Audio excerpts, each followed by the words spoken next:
ಶತಕೋಟಿ ಬಾಲ ದಿವಾಕರೋ ಜ್ವಲರೂಪಿಣಿ ಶತಕೋಟಿ ಬಾಲ ದಿವಾಕರೋ ಜ್ವಲರೂಪಿಣಿ ವಾಗದೀಶ್ವರಿ ಶಾರದೆ ವರದಾಯಿನಿ ಚತುರ್ವೇದ ರೂಪಿಣಿ ವಾಮನಿ ಅಮೃತೇಶ್ವರಿ ನಾಮ ಕೀರ್ತನ ಲೋಲುಪೆ ಸುರ ಪೂಜಿತೆ ಶುಕನಾರದಾದಿ ವಿರಾಚಿತೆ ನತ ಪಾಲಿಕೆ ಶುಕನಾರದಾದಿ ವಿರಾಚಿತೆ ನತ ಪಾಲಿಕೆ ಶುಕನಾರದಾದಿ ವಿರಾಚಿತೆ ನತ ಪಾಲಿಕೆ ವಾಗದೀಶ್ವರಿ ಶಾರದೆ ವರದಾಯಿನಿ ಚತುರ್ವೇದ ರೂಪಿಣಿ ವಾಮನಿ ಅಮೃತೇಶ್ವರಿ ಸರಿ ಗಮ ಗರಿ ಸ ಸರಿ ಗಮ ಗರಿ ಸ ಸದನಿ ಪಮ ಪಗ ಸದನಿ ಪಮ ಪಗ ಸಾನಿ ಪಗರಿ ಸ ಸಾನಿ ಪಗರಿ ಸ ಗಗ ಮಮ ದನಿ ನಿ ಸ ದನಿ ಸ ದನಿ ಸ ಚಂಡ ಮುಂಡ ನಿಶೂದಿನಿ ರಣಚಂಡಿಕೆ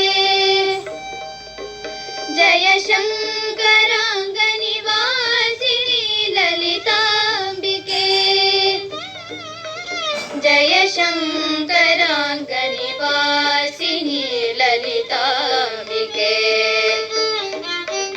ಜಯ ಶಂಕರಾಂಗ ನಿವಾಸಿನಿ ಲಲಿತಾಂಬಿಕೆ ವಾಗದೀಶ್ವರಿ ಶಾರದೆ ವರದಾಯಿನಿ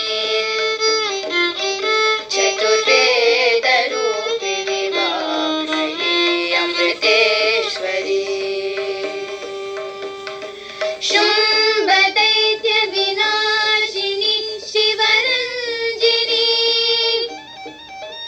ಭವಭೀತಿ ಭಂಜಿನಿ ದೇಹಿ ಮೇ ಕರುಣಾಮೃತಂ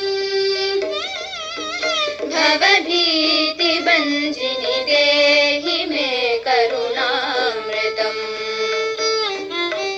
ಭವಭೀತಿ ಭಂಜಿನಿ ದೇಹಿ ಮೇ ಕರುಣಾಮೃತಂ ವಾಗದೀಶ್ವರಿ ಶಾರದೆ ವರದಾಯಿನಿ ಚತುರ್ವೇದ ರೂಪಿಣಿ ವಾಮಯಿ ಅಮೃತೇಶ್ವರಿ ಮಂಗಳಂ ತವ ಚಿಂತನಂ ಜಗದಂಬಿಕೆ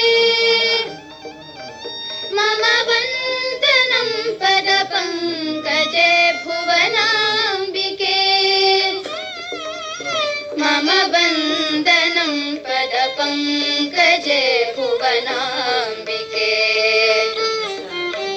ಮಮ ವಂದನಂ ಪದ ಪಂಕಜೆ ಭುವನಾಂಬಿಕೆ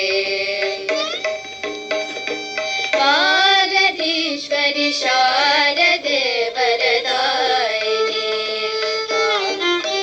ಚತುರ್ವೇದ ರೂಪಿಣಿ ವಾಮನಿ ಅಮೃತೇಶ್ವರಿ ಚತುರ್ವೇದ ರೂಪಿಣಿ ವಾಮಯಿ ಅಮೃತೇಶ್ವರಿ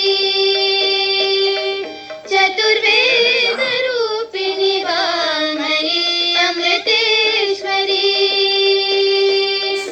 ಅಮೃತೇಶ್ವರಿ ಅಮೃತೇಶ್ವರಿ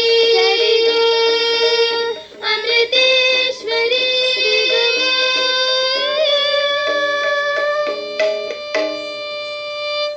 ಡಿವಿಜಿಯವರ ಮಂಕುತಿಮ್ಮನ ಕಗ್ಗವನ್ನು ವಾಚಿಸುತ್ತಿರುವವಳು 7ನೇ ತರಗತಿಯ ಅನ್ವಿತಾ. ಕೇಳೋಣ ಬನ್ನಿ. ವಿಸ್ತಾರದಲ್ಲಿ ಬಾಳು, ವೈಶಾಲ್ಯದೆಂಬಾಳು, ಕತ್ತಲೆಯ ಮೊಡಕು ಮೂಲೆಗಳ ಸೇರದಿರು. ಭಾಸ್ಕರನ ಅನುಗ್ರಹವೇ ನೂತನ ಜೀವನ ಸತ್ವ. ಮೃತ್ಯು ನಿನ ಗಲ್ಪತೆಯೋ ಮಂಕುತಿಮ್ಮ. ಭಾವಾರ್ಥ: ಮನುಷ್ಯನ ಜೀವನ ಬಹು ದೀರ್ಘವಾದುದು. ಇಲ್ಲಿ ಅವಕಾಶಗಳು ವಿಪುಲ. ಮನುಷ್ಯ ಅವಕಾಶಗಳನ್ನು ಉಪಯೋಗಿಸಿಕೊಂಡು ಬದುಕನ್ನು ಸಾರ್ಥಕಪಡಿಸಿಕೊಳ್ಳಬೇಕು. ವಿಶಾಲವಾದ ಮನೋಭಾವದಿಂದ ವಿಚಾರ ಮಾಡುತ್ತಾ ಬಾಳಬೇಕು. ಕ್ಷುದ್ರವಾದ ಭಾವನೆಗಳಿಂದ ಮನಸ್ಸನ್ನು ಸಂಕುಚಿತಗೊಳಿಸಿಕೊಂಡು ಬಾಳಿದರೆ ಅದು ಕತ್ತಲೆಯ ಜೀವನವಾಗುತ್ತದೆ. ಜೀವನ ಸಾರ್ಥಕವಾಗಬೇಕಾದರೆ ಸೂರ್ಯನ ಆದರ್ಶ ನಮ್ಮದಾಗಬೇಕು. ಸೂರ್ಯ ಭೇದ ಭಾವವಿಲ್ಲದೆ ಎಲ್ಲರಿಗೂ ಬೆಳಕು ನೀಡುತ್ತಾನೆ. ತನ್ನ ಕರ್ತವ್ಯವನ್ನು ಪ್ರಾಮಾಣಿಕವಾಗಿ ನಿರ್ವಹಿಸುತ್ತಾನೆ. ಅವನಂತೆ ನಾವು ಬದುಕಿದರೆ ಸಾವಿಗೂ ಹೆದರಬೇಕಾಗಿಲ್ಲ. ಇದು ಡಿವಿಜಿಯವರು ನೀಡುವ ಜೀವನಾದರ್ಶವಾಗಿದೆ. ಧನ್ಯವಾದಗಳು. ಮುಂದೆ ಒಂದು ಹಾಡು ಕೇಳೋಣ. ಭಗವದ್ಗೀತೆಯ ಬಗ್ಗೆ ಎಲ್ಲರಿಗೂ ಗೊತ್ತಿರುವ ವಿಷಯವೇ. ಈಗ 5ನೇ ತರಗತಿಯ ಮಕ್ಕಳು ಭಗವದ್ಗೀತೆಯನ್ನು ಪಠಿಸಿದ್ದರೆ ಯಾವ ಫಲ ದೊರೆಯುತ್ತದೆ ಎಂಬುದನ್ನು ಹಾಡಿನ ಮೂಲಕ ತಿಳಿಸಲಿದ್ದಾರೆ. ಈ ಹಾಡಿನ ರಚನೆ ನಮ್ಮ ಶಾಲೆಯ ಗಣಿತ ಶಿಕ್ಷಕಿ ಎಸ್ ಹೇಮಲತಾರವರು ಹಾಗೂ ರಾಗ ಸಂಯೋಜನೆ ನಮ್ಮ ಶಾಲೆಯ ಸಂಗೀತ ಶಿಕ್ಷಕಿ HY ಕಾತ್ಯಾಯನಿರವರು. ಭಗವದ್ಗೀತೆಯ ಹಾಡನ್ನು ಕೇಳಿ ಪುನೀತರಾಗೋಣ ಬನ್ನಿ. ವಾಸುದೇವ